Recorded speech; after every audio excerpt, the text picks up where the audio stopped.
일본 언론의 보도에 따르면 내년 봄 카타르에서 열리는 U23 아시안컵 조 추첨 B조에 일본, 한국, 아랍에미리트 UAE, 중국이 속해 죽음의 조라 불리게 되었습니다. 이 조 편성에 대해 각국 언론은 다양한 반응을 보였는데 특히 중국 언론에서는 절망적인 분위기가 확산되고 있다고 합니다. B조에 속한 팀들은 피파 랭킹에서 아시아 최고위인 일본 18위, 3위 한국 24위, 8위 UAE 69위로 구성되어 있으며 FIFA 랭킹 79위인 중국은 아시아에서 11위로 유일하게 톱10 밖에 위치해 있습니다.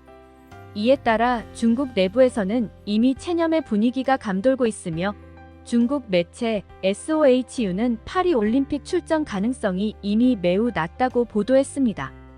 또한 AFC에 대한 비판적인 목소리도 제기하며 형평성과 정의의 원칙이 보장되지 않는 것에 대해 불만을 표현했습니다.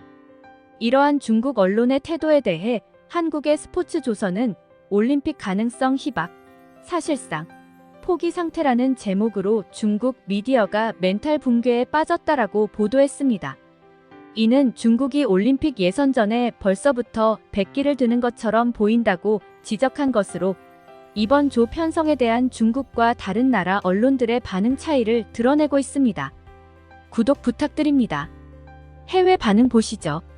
어느 그룹에 들어가도 원래 약하니까 똑같잖아. 확실히 힘든 조합이지만 그건 어느 나라나 마찬가지 세대니까 그렇게 비관하지 않아도 괜찮을 듯 비관할 정도는 아니라고 생각하는데 뭐 중국보다 더 강할 것 같긴 하지만 이런 말을 하는 시점에서 본선에 나가도 창피할 뿐일 텐데 포기가 너무 빨라. 일본에게 최악의 그룹이지. 일본을 상대할 땐 어떤 무례를 해도 좋다는 국제 스포츠를 이해하지 못하는 나라가 2개국이나 있으니까 대표라면 노찬스입니다만 올림픽 대표까지는 해보지 않으면 모릅니다. 포기 너무 빠른 앱 자신들에게 불편해지면 정의가 아니라 공평성을 의심하는 건가?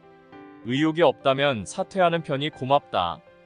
반칙이 있는 나라들이니까 정상적으로 플레이를 할 수 없는 스포츠맨십이 부족한 나라인 만큼 조추첨의 형평성과 정의의 원칙이 보장되지 않았다. 노름에서 진 깡패냐. 스포츠는 무슨 일이 일어날지 몰라요. 마음이 풀린 한국은 꽤 실수를 하고 나니까요. 자신들에게 편리한 것이 정의. 역시 중국답다. 중국 언론이 무슨 말을 하든 방심하지 말고 전력으로 싸웠으면 좋겠다. 이번 조는 경기 순서가 상당히 파란을 일으킬 가능성이 있다고 생각합니다. 첫 경기 일본, 중국, 한국, 두 번째 경기는 일본, 한국, 중국, 세 번째 경기는 일본, 한국, 중국인 거죠. 보통 일본과 한국이 2승이고 최종전은 순위 결정전인 것 같습니다.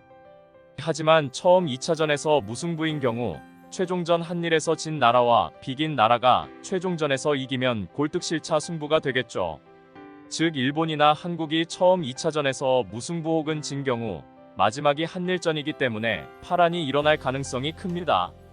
특히 한국과의 첫 경기는 상당히 파란을 일으킬 수도 있지 않을까요? 는 2승이 필수라 첫 경기인 한국과 죽기 살기로 싸우지 않을까. 일본전은 비기면 럭키인 정도겠지. 나머지는 방심하지만 않으면 중국에게 승리요라는 느낌이 아닐까 싶어. 중국은 다른 스포츠로 열심히 해주세요. 중국은 어느 조에 가든 마찬가지다.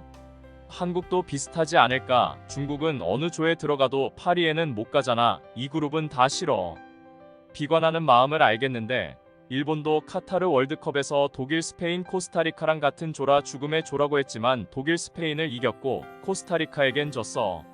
어떻게든 선두로 통과 가능하니까 열심히 하자. 중국은 이제 정부가 끝나가거든. 앞으로는 축구뿐만 아니라 중국의 모든 것이 비관적일 거야. 레벨 차이가 전혀 달라서 월드컵과 비교할 수 없을 것 같아. 부상 위험은 이 그룹이 가장 높을 듯. 특히 올림픽을 이미 포기한 중국이 요주이야 해봐야 알아. 중국 외 3팀끼리 서로 지고 이기고 할 테니 어부지리로 올라갈 수도 있고 포기하면 거기서 입이 종료야. 중국은 리그 중심인 한국이라면 이길 가능성이 있어. 포기하지 마. 언론이 떠벌리는 말이잖아. 대체로 랭킹은 대표의 것이고 애 죽음의 조. 한일에서도 패퇴 위험은 있다. 중국은 사전 패퇴에 가깝다. 극단적인 러프 플레이는 제발 하지 마세요. 아시아 국가라고 얕보면 안 되겠지만 어느 조에 들어가도 죽음의 조라고 생각되지 않도록 일본이 실력을 보여주면 좋겠어요. 원래부터 중국은 올림픽에 출전할 수 있는 잠재력을 가지고 있지 않았는데요. 일본은 이 체년 분위기에 속으면 안 된다고 생각한다. 뭐가 있는지 모르니까.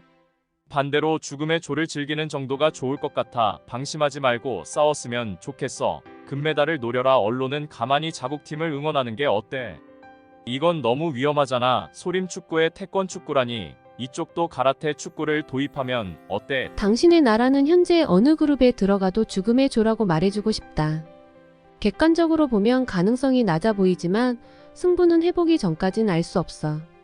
일본도 2위 이상으로 정해진 것 같은 댓글이 많지만 축구에서도 파란이 일어날 수 있으니까. 객관적으로 보면 일본이 머리 하나 앞서 있고 그 다음이 한국이야. 방심하지만 않으면 승점 3점 가능해. 이 그룹은와의 결과가 포인트가 될 것 같아. 한일 중 한 나라가 무승부라던가. 져버리면 바로 혼돈 상태가 되어버릴 거야. 한국에게도 꽤 어려운 그룹일 것 같아요. 일본뿐만 아니라 중국이나 지면 망신당할 테니까요. 어떻게 될지 시합이 기대되네요. 죽음의 조라고 도토리키 제가 같은데 중국을 응원하는 건 아니지만 이런 논조는 너무하네. 이건 동아시아의 나쁜 보도 문화라고 생각해.